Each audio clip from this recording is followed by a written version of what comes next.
Yeah, I'm very happy to speak on a couple of matters close to my heart. I would concur with Senator Conway-Walsh around homelessness, and we're all worried about the storm and getting home.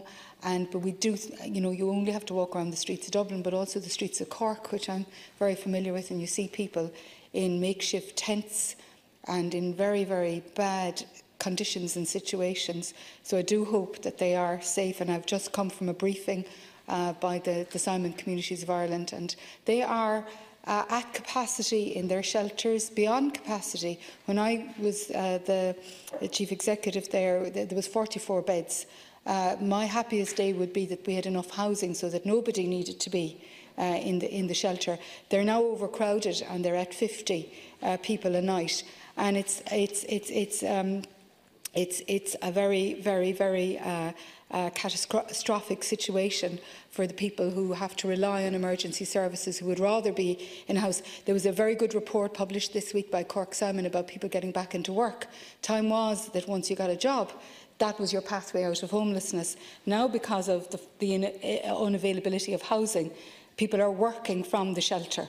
A shocking state of affairs. So I suppose my question in order of business is to ask the Minister for Housing if he could come in post-budget to see what kind of settlement has been made on housing, and particularly for organisations on the front line. And also, speaking of budget, we've had 3 cracks at the budget by the all-party Oireachtas group on dementia. We've got nowhere.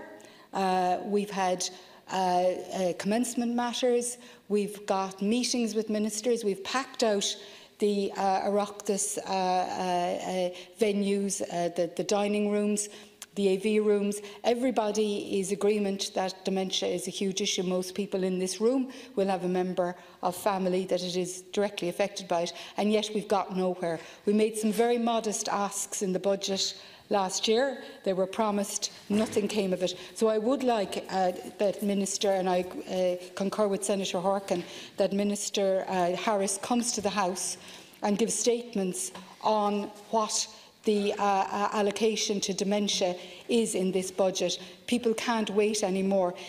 A modest £7.5 million would bring services in the country up to a minimum standard in terms of access to home care and day services. A modest £1.6 million to start beginning an infrastructure of dementia advisors. People get the diagnosis of dementia and they're sent home.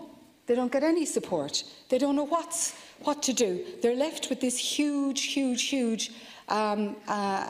diagnosis and no signposts and no supports. We'd like a network of dementia advisors in every part of the country. We want regional centres of excellence for people with Down syndrome who develop dementia at a much higher rate and a much earlier age. And we also want home care. Home care is failing. The lack of home care is failing people all of the time. So I'd like statements from the Minister for Housing after the budget, and I'd like statements from Minister Harris as well. Thank you. Thank you.